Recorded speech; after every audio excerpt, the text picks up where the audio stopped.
qarang, bolamni sochi to'kilib ketyapti, boshi ko'p terlayapti. Radnichogi ham yopilmaganmi, katta yoki qarang, mani bolamni sochi chiqmayapti. Mana 1 yoshga qarab ketyapti-da, lekin sochimizni hali ham yo'q degan savollar menga eng ko'p beriladigan savollardan bittasi hisoblanadi. Va shunga o'xshagan savollarga bir qancha shifokorlarimiz tomonidan hattoki 1 oy, 2 oylik chaqaloqlarga bolangizda raxit boshlanyapti deb vitamin D ni juda ham katta miqdorda tavsiya qilishayotganini o'zim guvohi bo'laman.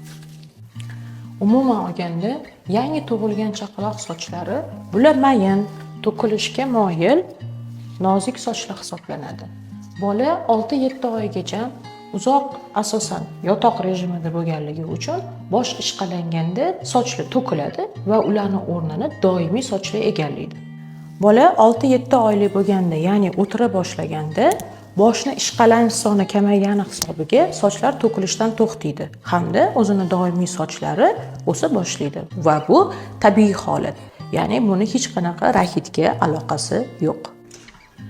Aytgandek, agar sizni ham farzandingiz sochlari shunaqa to'kilayotgan bo'lsa, buni har doim ham raxit yoki vitamin D yetishmovchiligiga bog'lamang.